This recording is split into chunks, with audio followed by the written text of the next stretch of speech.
right, great. So thank you so much for joining us today for the caregiver panel. We're really excited to be here with these wonderful speakers and excited to have them share their knowledge and expertise. So before we get started though, I wanted to get some minutiae out of the way. So as Lynn said, we're going to be recording this session so that it's going to be available for all. We'll send out an email afterwards where we'll share where it's going to be on our website. So please feel free to keep your cameras off if you'd like, but it's always really nice to see warm faces, friendly faces in a virtual event. So I'd like to encourage you to keep your cameras on if you can, but totally understand if that's not possible.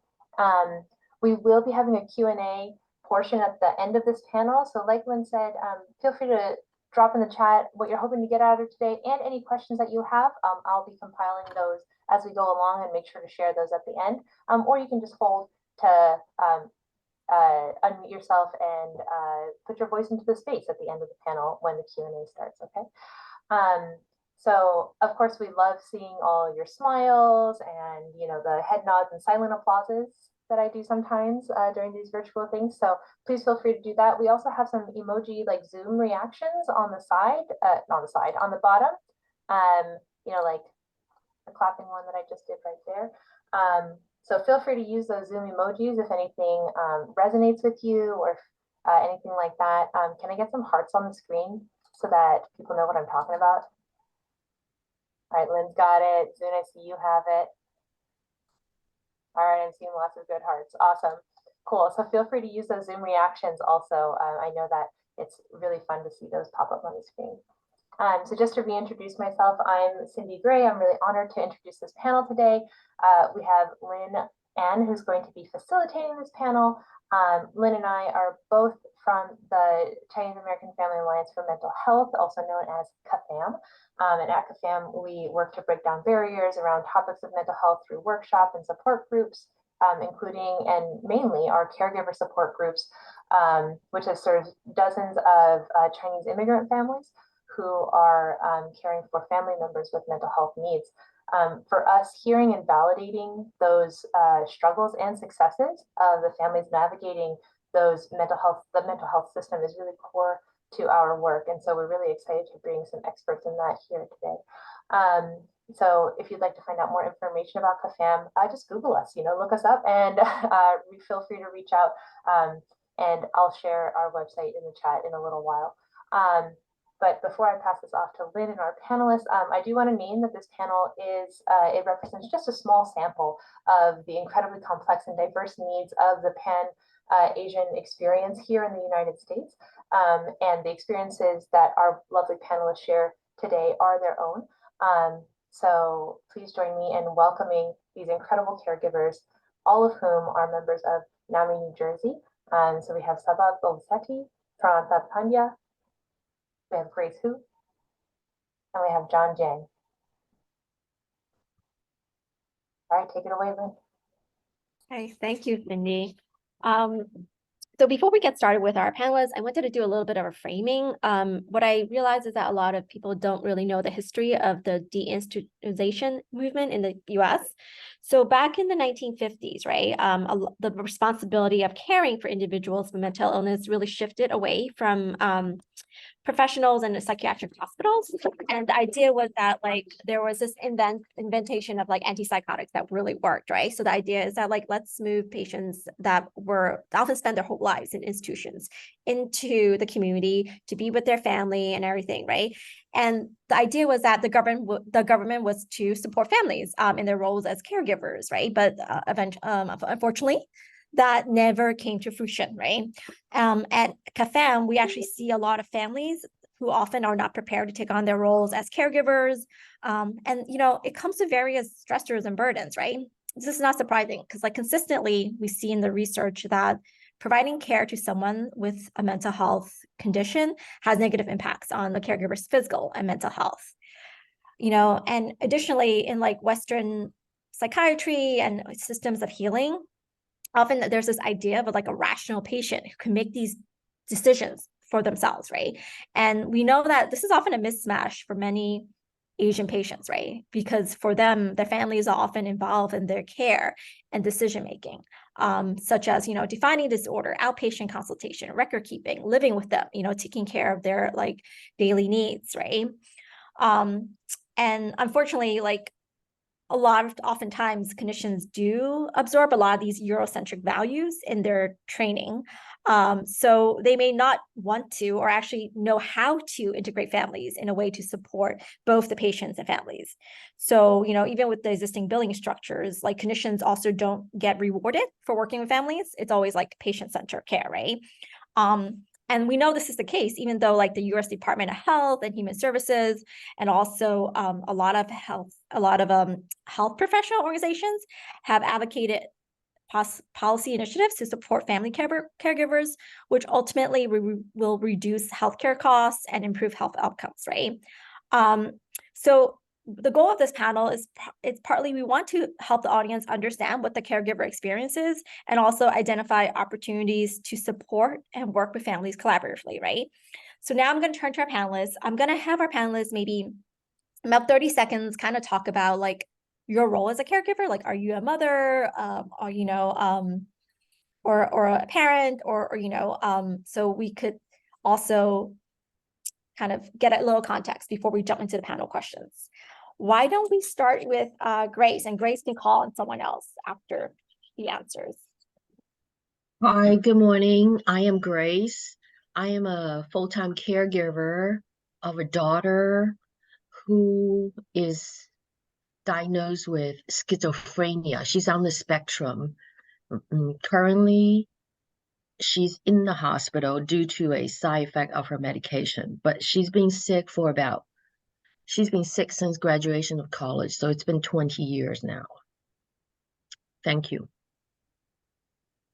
Do you want to call? I'll call on Subha. Oh, okay. Then Subha could call on someone else. We could popcorn over it. Hi, good morning and afternoon, everybody. My name is Subha Bolisetty. I'm also a caregiver. I have two children. My daughter lives in New York. She is social studies high school teacher in New York public schools. And our son, 23-year-old, he lives with us. He is attending County College, Mercer County College, and volunteers at different art places. His passion and life is art. He is the reason I am here, actually. He has multiple disabilities, including complex heart condition, intellectual and developmental disabilities, autism, and also mental illness. So he is our teacher, and he made us better human beings with a lot more compassion, empathy, patience, and understanding. And thank you so much for allowing me to be here.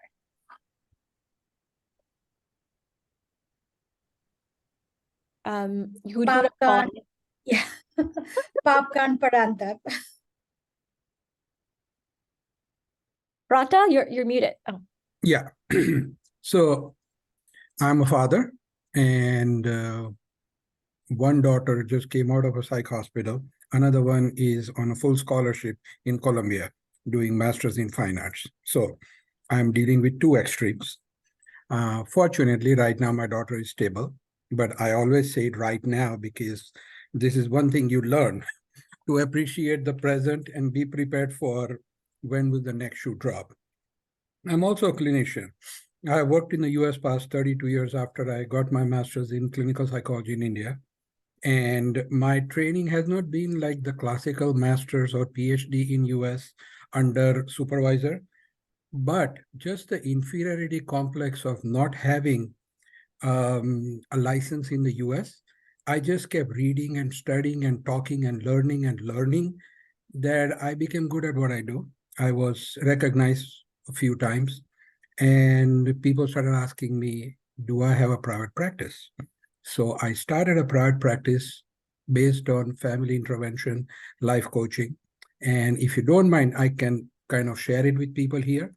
Why I want to do this is because out of the 53 states, only one state in the entire US has a program called Intensive Family Support Services, where a clinician holds the hands of a family from the crisis all the way to stabilization to rehabilitation, including long-term planning with geriatric issues of parents and siblings who are like mad and don't want to be involved in everything we do.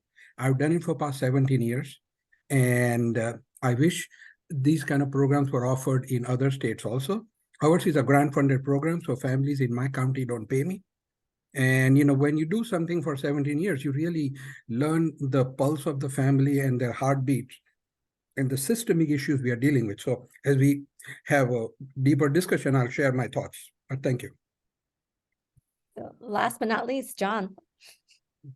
Hi, my name is Zhang. I'm very happy to be here. I'm at the most as a father and a caregiver to a adult son who suffering mental illness conditions like depression and schizophrenia affective since 2015 when he was a sophomore at a college. Over this many years, and our family and my son and our family have went through many cycles, roller coasters, up and downs, and he's in hospital, out of the hospital. But currently he's stable, and since the last hospital stay in the summer, he's taking the medicine. But I was eager to and appreciate the opportunity to share my experience and as well as learning from others like panelists and also our participant. And also I found out that for the Asian American group, like community like this, and the one also I participate in New Jersey, NAMI New Jersey Can Help group is a tremendous help to family like mine. And also I have been served as NAMI New Jersey board member for almost two terms, and I just stepped down in the summer. So I will looking forward to participate and share through this panel. That's great. So we have a lot of parents. I also represent a caregiver, but my role is more of a daughter and a sister. So I'll probably jump in if I see like appropriate. But the first question I have is, what are the unique needs of AAPI caregivers? We could just anybody feel free to jump in, like, because I know caregiving in general is like a hard, like it's a tough process, right? And there's different type of caregivers. There's caregivers, elder care, dementia, right? And but there's also like mental health caregiving. And it seems like a lot of panelists are caring for people that have severe and chronic mental illness, right? So we're just trying to kind of like get a sense of like, how is that different from other types of care? I feel that we're a stigmatized population, mainly because mental illness is a hush-hush topic. No one talks about it. So we use euphemism many times. People say, oh, she's stressed out. Oh, he's been very busy. And we avoid the term mental illness. To me, this delayed the treatment, the necessary treatment for recovery, because we all know early intervention is probably one of the most important factors for recovery. And also, we try to stay out of trouble. That meant do not call police officers. Sometimes, it gets to the point when tragedy really happens. So that's my perspective. And of course, most of us have cultural issues. And I still remember when my daughter was diagnosed with mental illness, my mom says, oh, yes, I remember one of my cousins, whenever he came to visit, he goes to the backyard when the rest of the family will stay in the room, talk and eat and have a fun time. He was just stepped around in the backyard, just hang out there by himself. So definitely a lot of stigma involved. And you're talking about like maybe like stigma among Asian American and Pacific Islander populations, right? Yes, yes, because your parents always, they always want to say, oh, my son is a doctor, my daughter is a lawyer or something like that. Never say, oh, I have a family member with mental illness. And that's not a common conversation item. Okay. Anybody else want to add on? Yeah, Grace, that's like right on. Stigma and taboo is there so much in our communities. And also it's looked upon like a weakness, right? Weakness. And some of the communities, they look at it as bad karma. You did something wrong somewhere, like previous life or in this life, so you are going through that. And one of the biggest things I think about is education, educating caregivers. When we are talking to people through our support groups and outside in the community, one of the things is nobody wants to raise their hand and say, we need support, we need help. Because the notion is, as a parent or a caregiver, that they have the sole responsibility of taking care of everything that impacts their loved one on their own. So they don't want to burden others. So because of this reason, there are like significant emotional as well as physical stress and burnout. So that's why educating caregivers, saying it's okay to take help, take support. So because of the stigma, many of the caregivers are not getting that. So we need to bring them out of that. And the other day I was talking to one of the caregiver, and they didn't want to apply for a disability or Medicaid, that type of programs, because it's depending on social welfare or charity. And their biggest worry is if somebody knows that their loved one is getting services or support like this, getting assistance, that means the person is not worth. No, that is totally wrong. We need to plan, right?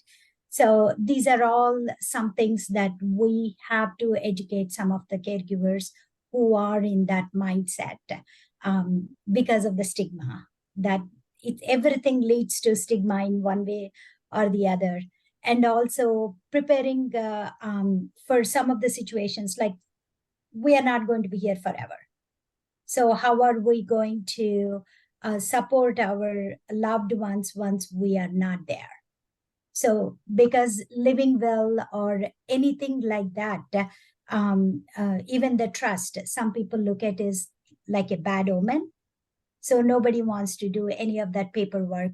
So these are all the things that we can go into the community and talk to them. Recently, I had an experience which I shared with Lynn and Cindy. I had to go to India to take care of my mom, to see her because she had a fracture. And I was juggling to figure it out where he can get the support. Luckily for us, our daughter lives in New York. He was able to stay there for a couple of days. But there are many first generation families who has aging parents and grandparents and relatives back in their home country. Due to lack of support, they can't leave their loved one anywhere. So they're not able to go and see their family members back in their home countries. So providing respect for families in that type of situations, and having trained culturally competent mental health providers and support person who are able to support this diverse needs of the communities is very, very important. That is one of the need I'm seeing more and more. And as our loved ones are getting along with us, so we need even apartments or home settings where we have individuals who are trained to help them out. So these are some of the things I think I'm getting. the needs, the AAPI community needs. Thank you. I agree, Go Subha. ahead. Yeah. Actually, even if you don't go away as caregivers, we need respite support ourselves.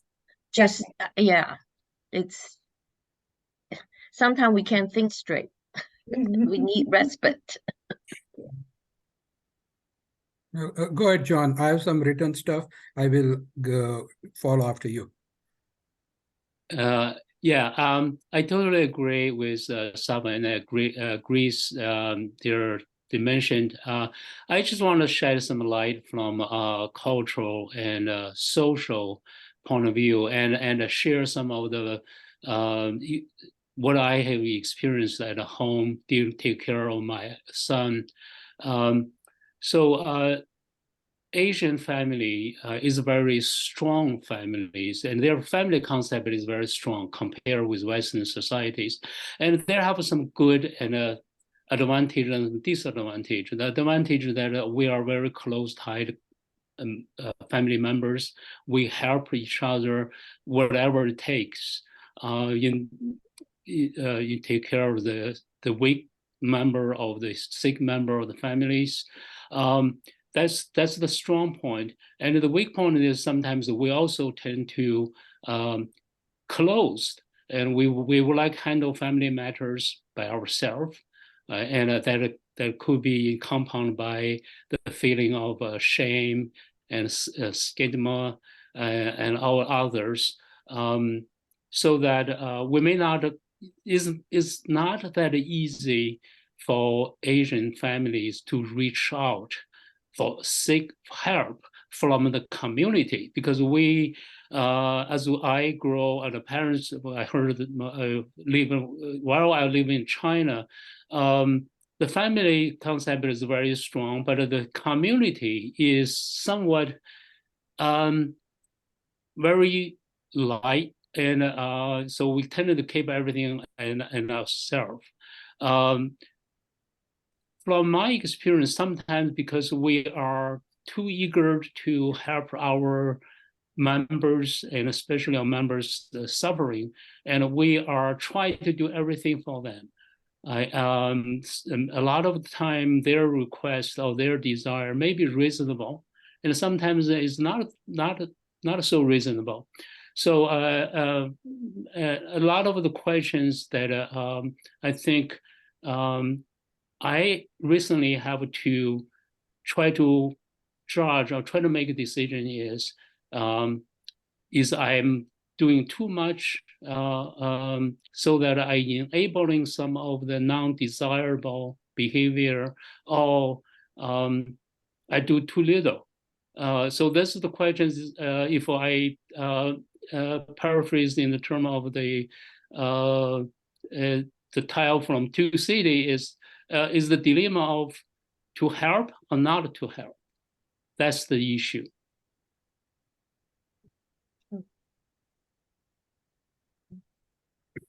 So under the umbrella of decolonializing mental health and what are the needs of RP caregivers, the first thing I identified was inclusion.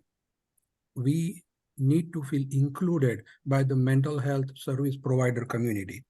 In the medical, they do include family members, but when it comes to mental health, they exclude us. It's a very Western concept of individuation and separation. Like right from the time a child is born, for Western families to put the child in a bassinet, then a crib, and keep them separate in their room, it is very alien to us. Our children sleep with our parents 5, 6, 7, sometimes they're even breastfeeding till 4 or 5. It is just a different way of connecting. When you now have a family system that is like this, we are a collective, we are a group think, we are not separate, isolated. And for us, it is a very, very traumatizing experience when a loved one is sick, is taken to see a therapist, psychiatrist, or a hospital, and they just push the family out by saying, oh, you cannot go in, you cannot meet, you cannot talk, we cannot tell you so-and-so is over 18, it's an adult. let me tell you, if a person has serious and persistent mental illness, adulthood is only this much. Rest is all a big child, okay? And if the families were not involved, a lot of this would be statistics. So, so the Western model is of individual consciousness. Every morning people wake up and like, what do I want? The Asian model is, what does my community need from me? What is my responsibility to my family? We are very connected in this way. And when our loved one is hospitalized or in treatment, for some reason, we are pathologized as being too enmeshed. Oh my God, they are so enmeshed. They are so dysfunctional. They are so toxic. The apple doesn't fall far from the tree. So it's like a system that pushes anxious, stressed out families out. The more people are stressed and anxious, the more they're like revved up and excitable in like seeking information, asking who's the doctor, can somebody call me back? It is like we are being gaslit and then we are being blamed for overreacting. And there is a lot of education that needs to be done for people to A, empathize with families, have compassion with families, and then understand the unique family experience. The concept of boundaries of Americans and Western Eurocentric is very different. Our concept of boundary is very different. And that doesn't mean we are to be pathologized. And family needs to be respected as a first diagnostician. They are the ones who take the person to get help. They are the ones who oversee caregiving, just like Grace is, I am, so Subha is, and John is. And they are the ones who are your partners, co-collaborators in making this a successful endeavor. Unfortunately, the divisive, individualistic, and my left-wing thinking tells me the corporate-induced isolating and dividing people society is the problem, not the frontline caregivers. The frontline caregivers are just doing their jobs, but the institutions are not teaching and educating clinicians that family matters, family is important. Don't pathologize a family like the schizophrenic mom has created this patient, and include them in treatment development, include them in prognosis, include them in tracking progress, all those things. So a lot of needs, but I hope, that the policymakers, administrators, students, and those who are going to be clinicians, they start changing the mindset. You are working with the system, you are working with the group, and you are addressing one person, but they all influence each other. Yeah, so I'm just recapping a little bit of what was said. It seems like there's a lot of cultural mismatch, right? And it's coming from this idea that like there is a very kind of Western biomedical model, disease-oriented, like let's just treat the patient. And but again, what like the underlying assumptions of like what's being said, like that it is racist, it is very like individualistic, right? Versus oftentimes, especially there's a generational difference too. Like if for first and 1.5 generation, I think definitely people are much more family oriented, right? And so like I think being family oriented also creates these kind of pressure that a lot of Asian American Pacific Islander caregivers give themselves of like, I need to do this for my child, right? And I know that you all were also speaking from like the parent perspective, right? And like the parent-child perspective, being a parent caregiver also carries its own kind of nuances. So maybe now we'll transition to like, okay, what are some of the unique strengths that AAPI caregivers have that like clinicians or administrators could think about tapping into, right? Instead of seeing as like the enemy.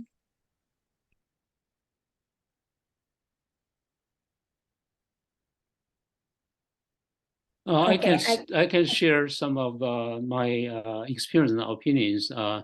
Over the time, my son have went through many different programs, and I would say not all the programs are equal. Some programs are better than others. The better program and also be able to achieve a better result. That is when my son can be stabilized and have a higher functionalities for over a long period of time, is the program that actually do take family as a part of the circle. In New Jersey, in the Rutgers, they have a program they call the special care coordinated system program where they do not only treat the patient, and they have a family counseling where that a family member can talk and express what their needs are and their frustrations, and also mostly giving the observation they have at home about the patient, and then that information can funnel through to the treatment team, to the therapist, and to the psychiatrist, and work on the medicine and adjust the treatment plan accordingly. And I think that is a strength to have a family get involved in the treatment process. I think you mentioned CSC, correct? That's CSC. Yeah, yes. And yeah. that the nationally name I was, what is it? Something called First Episode. You know. First Episode Clinic. Yeah. Right. The first right, episode one. right. Yeah. I agree that is so important. It's comprehensive. But it's not available to everyone. There's a age range limit. You know, if you pass 30 or something, 35, then it's too bad. Well, I guess it's focused on first episode. Yeah, I believe that it probably is more like a resource constraint. I believe this treatment Yes, will you're work right. better, and if there's more investment and from the government and the society sectors, that program can grow. I don't think the age is that a dry cutoff that make a significant difference. We all agree the early intervention and early treatment is better, but even someone past 30s or 35, they can still benefit from the program. Totally true. I do want to bring out one more question for the Asian families' needs. During our support groups, many a time, the family member would bring up the dosage, medication dosage. And I think this is a well-known issue. These medications, you know, as they were going through the certification process, animals, and then there'd be mostly white males. Asian populations were not included in these medications processing to be approved by the FDA or whatever. And most Asian people have smaller frames. So I agree, and I understand with these family members' concern. And it is a unique concern, you know. So in future new medication testing, are they going to be including Asian minorities?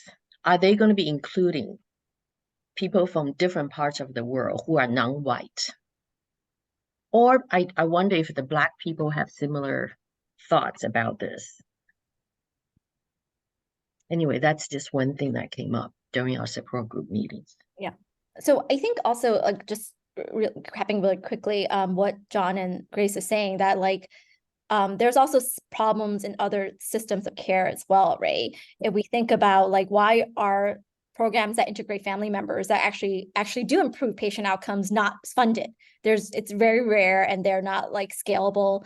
There's also very few research that looks at how different populations tolerate it, and we do know there are differences like among racial differences in how medication is kind of metabolized, right? Just kind of want to highlight that. Subha, you had something to add?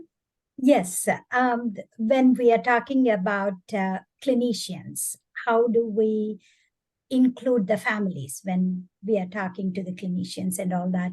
One of the things we realized is in our case, because our son, from the time he was born, he was going through some sort of care, either physical, mental, some sort of care from the time he was born. Always family was involved. So even now, the way it is first we ask him to answer the questions and talk to the clinicians, then we give our input. So that we have the person-centered, we are giving him independence. So it all depends on the illness, right? What type of illness we are looking at. So here we are trying to integrate both person-centered and the family inclusion. So it is working out good. So Rutgers, under the Bog Center, they have a educational program where families can host medical students. So we do that once a month. We host medical students where they are getting in-person experience, work, spending time with somebody who has developmental disabilities, mental illness, all complex situations, and also with the family, how we are interacting with our own child, our loved one, and all that. So that's where we actually talk to these third year, fourth year medical students about inclusion. How do you include the family? So let me, yeah, go ahead. The other day, one of the simple thing I was telling them is when we are so focused on one child, if you have more than one child in the family, because they need the most support, we are kind of neglecting the other child because all our energy is there. Neglecting in the sense, not a bad way I'm saying, because the priorities shift, right? Even the other sibling is trying to take care of the situation along with us. So as they are growing older, we need to shift, and the other sibling need to get involved in the care sometimes. So now suddenly the responsibility is going. So how are the other siblings or the other family members are going to learn the needs by including family? So that's what we are sharing the other day with some of the medical students. Inclusion is very important. At the same time, person-centered is important too. So how are we going to combine those two? So when we are not there, our loved one can advocate for themselves. But at that point, in case if they need to advocate for themselves. So at the same time, we are included in the care, so we can share what's happening right now, what we are seeing and all that. And in our case, luckily, it is working. So I hope that becomes like available for everybody too. And Lynn, as we are talking about untapped strengths in AAPI community, one of the strengths is creating our own family. I call it as chosen family, because when we immigrated in our case, first, we didn't have much circle or support system, but we have now our own chosen family here, which is an amazing support system. And with my son, it became more stronger. So expanding that network is going to be very helpful to get support, resources, whatever type of help we need. And when you are so close with this chosen family, you can, without a doubt, call anytime or ask for help and support anytime. That's one of the biggest strengths, I think. And the second one is the collective nature that Parantap and Zhang and Grace were talking about. Our communities are so collective. That's why we have so many places in New Jersey, New York, all cities like Edison, where you have a lot of South Asian communities like that.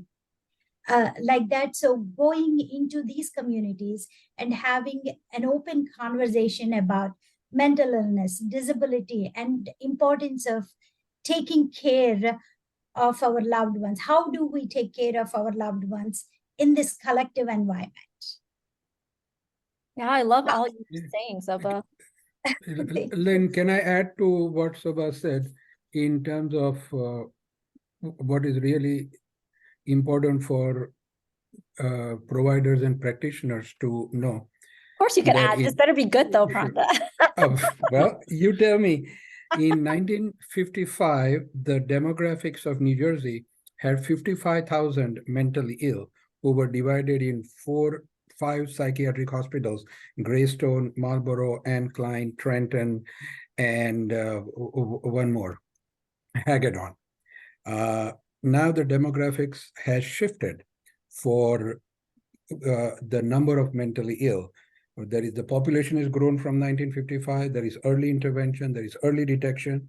The total number of serious and persistent mentally ill in New Jersey is over 100,000. Now, current deinstitutionalization model that began in 50s and 60s and 70s and 80s has reduced state hospitalizations between 300 to 700. So we have over 90,000 people out in the communities, and 60 to 70% of regular population families take care of the mentally ill. In South Asian families and Asian families, that percentage is even higher. We don't believe that when a child is 18, you move out. We don't believe you're married, you move out. We're living 3 generational households. So for us, it's just not in our nature to launch, as they put it clinically.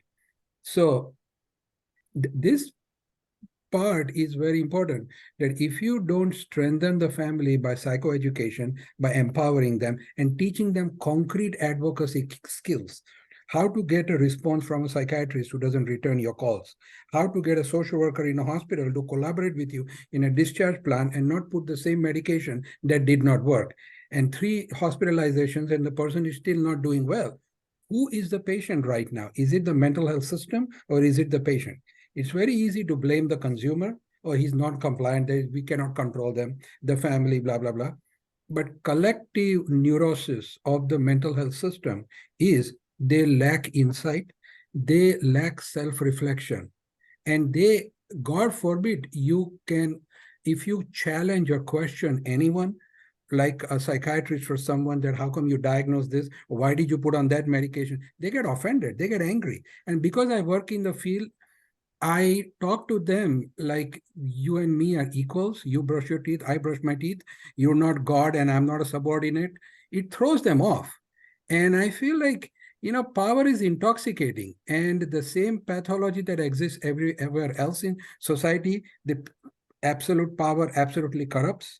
It exists in the mental health system too. And we need to have that balancing by families advocating and clinicians empowering families to speak up and advocate and speak for themselves, because they really have valuable input.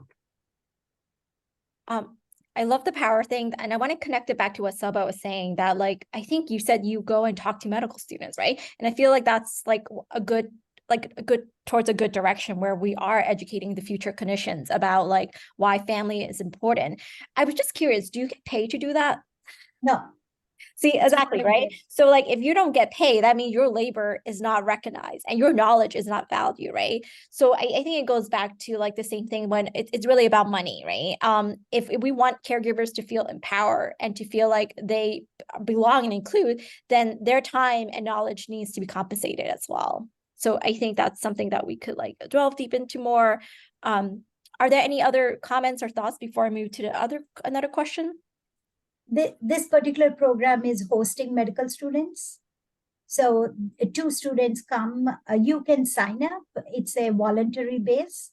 So there is this selfish thing too for me, because when you educate somebody, it may not work for my situation, but it might work for other families.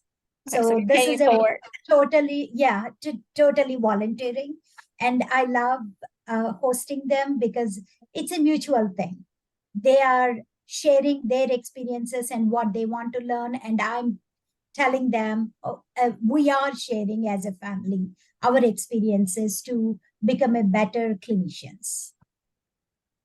So when I lived in New York, I used to represent NAMI Manhattan to talk to the medical students about mental illness from family perspective, just so that they recognize that these patients are not just a number. They need to recognize, the patients not only need physical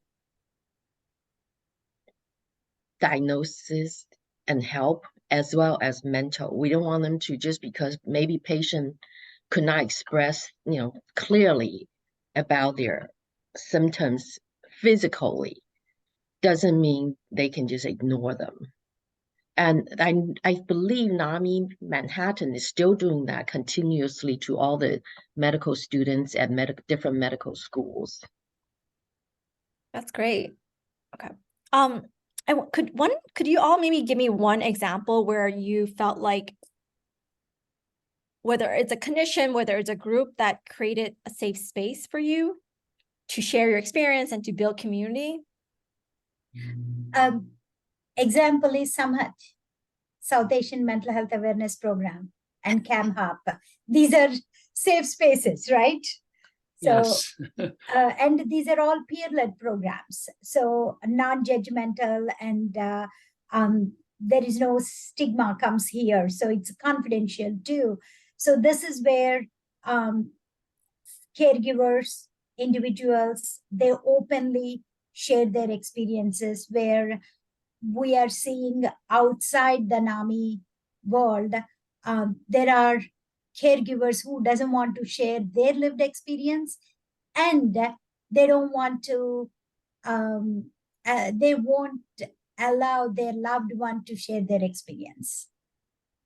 So, NAMI New Jersey has these multicultural programs, you know that. So. Yeah. I put the link down for this for the South Asian one and also the Chinese one. So NAMI New Jersey, NAMI is one of the national organization advocating for caregivers and stuff. So I would say NAMI New Jersey has been much better than NAMI New York chapter in like having these multicultural programs. These are essentially safe spaces for caregivers. So I think they're peer-led support groups, right? So they're led by other caregivers, right? Yes. So anything like outside of these kind of peer groups that you've experienced, safe spaces that other people have created? Like I'm thinking more of like clinicians, like what can clinicians do, or like community clinics or things like that. My experience that is in New Jersey, every county have the intensive family support. That's another place. For instance, in my county, they also, in parallel with NAMI, they also host once a month a intensive family care group meetings, and the family can free to join, and that in that environment is similar with NAMI. They can share a lot of family issues, express their needs for family needs, and share resource. So that create a open, safe place where that we can communicate our need, and a lot of those intensive care family staff, they are well trained. They have a pool of resource that can offer advice, and my family and I personally benefit from that many of that discussions. And there are some faith organizations and temples, one or two, they do have safe spaces. These are caregiver support groups that people do go, but we need to make it like every faith organization, every faith group having that safe space. It's starting small steps, but we need it to be running. I have to say my own church provides so much support to me. We don't officially call it this is a mental health support group or something, but I am surrounded by a group of great friends. I call them friends. I met them through church, but they have become some of my closest friends in supporting me dealing with these difficult times. And I agree, Subha, when you said our ethnicity support group, they are the best. And then John talked about IFSS, where Parantap, I believe that's where you serve, right? Through IFSS. Yes. And we really have big connections. I also am a board member on the NAMI Middlesex County Board, which is the largest county in New Jersey. We have 1 million population, and also the most diverse, culturally diverse county.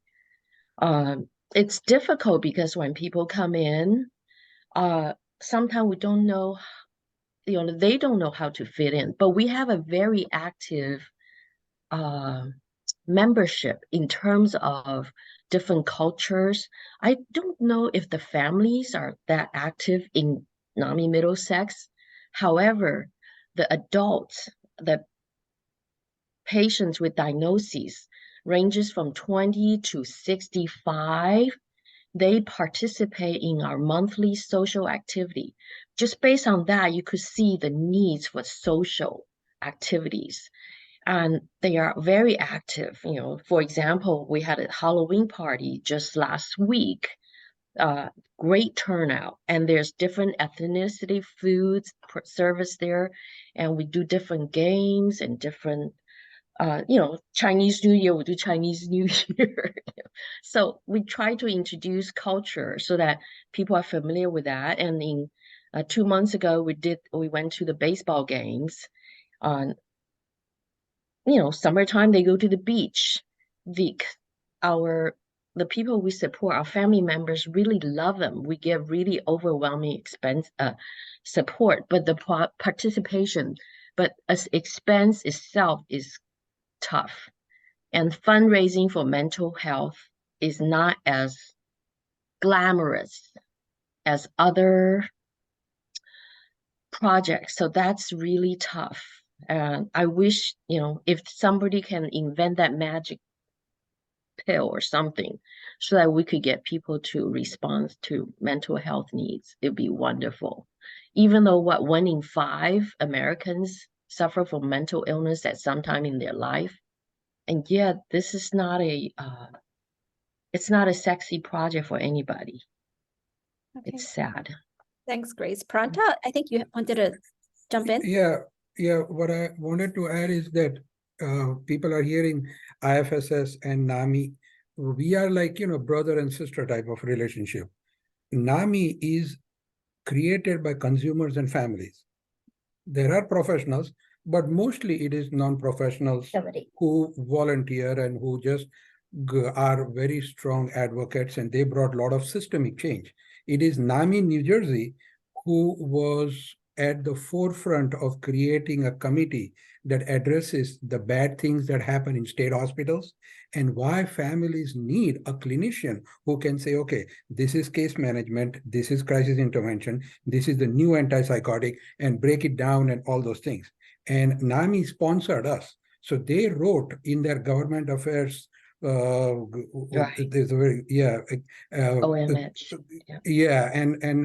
And asked for funding. And based on that, the New Jersey state government funded 21 counties, and Mental Health Association, which is an advocacy organization at a national level, is called Mental Health America. In statewide, it's called Mental Health Association or Mental Health America. They are primarily advocacy, and they kind of, promote peer-based and consumer-based movement. They got the grant. So we work in cahoots that if there is a trend that we are seeing an increase in suicides among a certain population or decrease in funding for housing, the NAMI folks say, where I work in Union County, they would let me know. And then I would take it to our government affairs, and we would sort of start doing something that changes it sort of at a large scale than just playing whack-a-mole in one isolated case and, getting nowhere. So we are complementary, and we also did recently a focus group in which Carolyn Beauchamp, the CEO of the Mental Health Association, met with like 55 to 60 families in a mosque because it was free. So the imam gave us the mosque, and she did a focus group where all the families that had bad experiences with the mental health system, they came and kind of just unloaded and said that the ACT program that is supposed to do A, B, C, D did only this much. The police officer who's supposed to be trained in crisis intervention, when nobody was watching, he kicked the door and he manhandled my son. And so Carolyn took all this information, and now she is going to have the commissioner of New Jersey Mental Health and Human Services, Melky something, do it statewide. so that people at a higher level know what is really happening operationally on ground. What people write at the top of the food chain and what really happens at the bottom of the food chain are two different things. And mental health is the only industry where there isn't any customer service kind of feedback survey where you can really track progress, lack of progress, etc.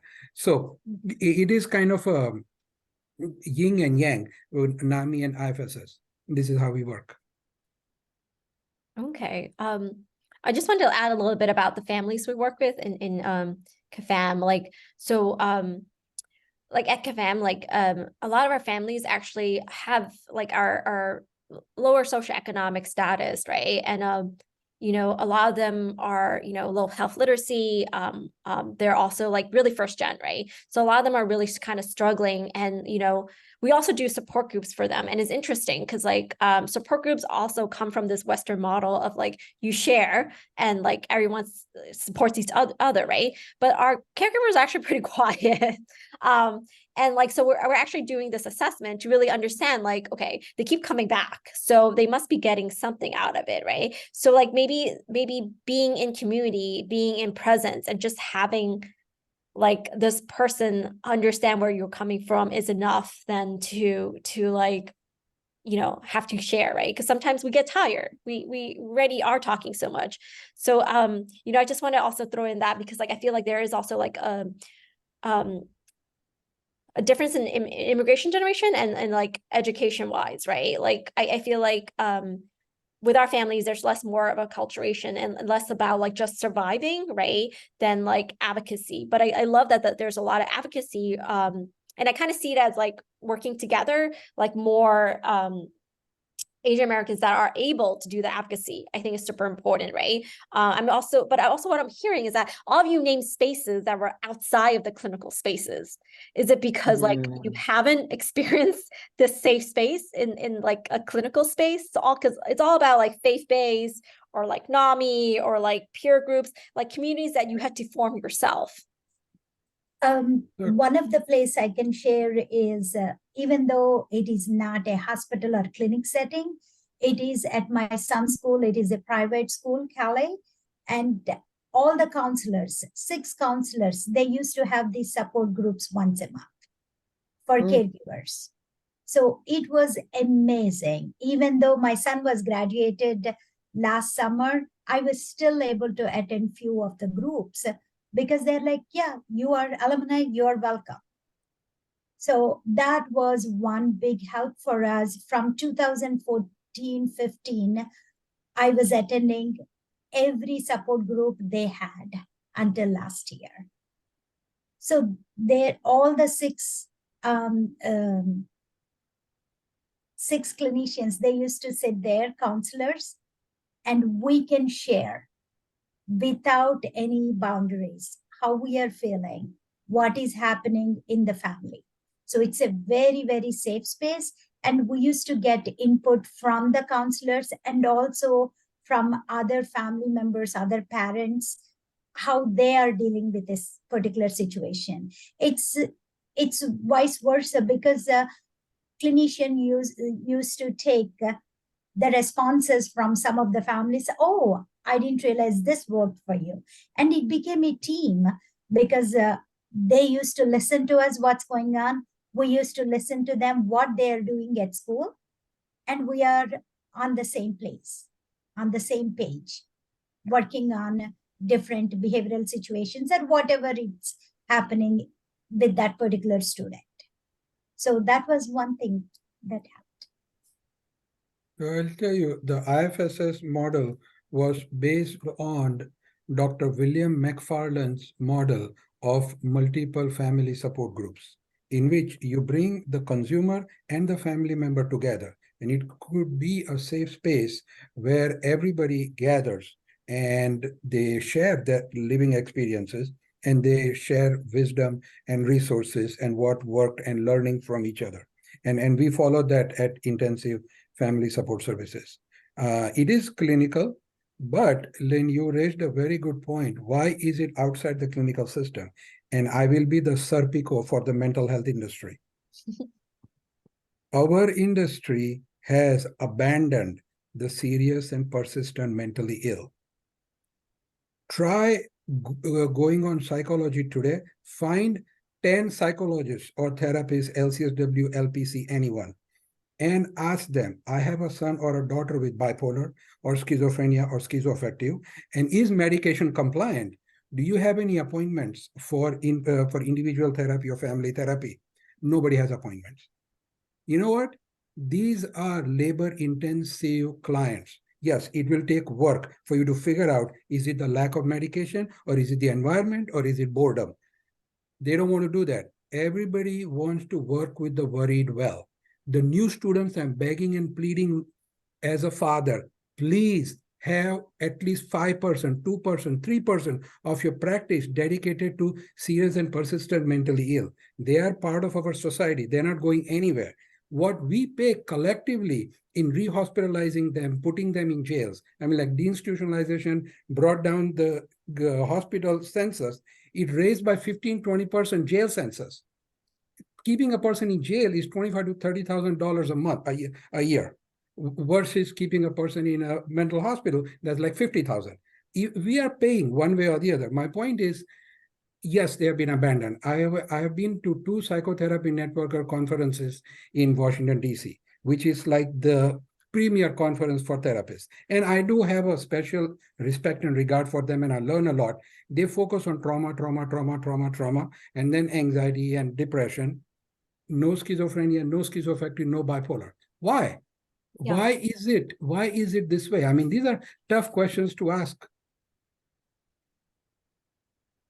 Okay. Yeah. So just to follow up with what Parantap was saying is that I see this a lot. Like some of my students are actually in the audience today. I teach Asian American Studies at Hunter, and Hunter is a school that has a lot of pre-med and pre-health students. A lot of my students want to go into mental health, but I think like what I try to explain to them that there's a difference between like being a clinician and working with someone that has mild depression or mild anxiety, right? Oftentimes they don't think about community psychiatry. Community psychiatry is where like how do you work with patients that are severely and chronically mentally ill, right? The ones that keep going in and out, you know, and sometimes like with this type of mental health condition, it's like there's recovery, but there's not necessarily a cure all the time, right? And so, and I think there needs to be more training in that area. And, you know, going back to what Dr. Han was saying about CBT, CBT is often like seen as a gold standard because like it's easy to train social workers in this model. It's a curriculum, they throw it at the students and the students are able to pick it up. It's like very billable to insurance, right? So there's a lot of these different kind of like, I think someone in the chat earlier in the main room talked about capitalism, right? A lot of it is about making money and providing care in the least expensive way, right? Okay, so I think, Cindy, are we ending the breakout rooms early? Like what's going on? So I'm not sure. However, we can move maybe to Q&A stuff really quickly since we have some questions. One second, Sure. before we Sorry. move to Q&A. Sure. There was a question in the things that you asked about. The fourth question was, what are the What keeps us going? Yes, what keeps you us going? going, and Yes. what is it that families need? Yes. What keeps us going, and what is it a family needs? So Yeah, and that's actually perfect because that was one of the questions. yeah, so if I can leave people with one thing, those who are family members of mentally ill, is first of all, we Asians have this niceness about us, politeness about us. We are very quick to play second fiddle. It's like we are not assertive, aggressive, and forthright like a regular American would be. It's just in our nature. For me, my people were colonialized for 200 years by British. You can't blame me. It runs anthropologically in me at this point. But when you have that bowed down with your head down kind of a humility, humble approach in a country that is thriving on aggression, thriving on dominance, you are going to get short end of the stick. Pick up on the trends, learn the language, look what's going on around you. You need to stand up, speak up, and don't give power and control to the mental health system. Know your rights, learn your rights, know what are the complaint procedures at all institutions. Keep going up the chain. There is no one who is going to come and give you a hug and say, poor baby, I'm so sorry what's going on with you, especially with the community mental health system.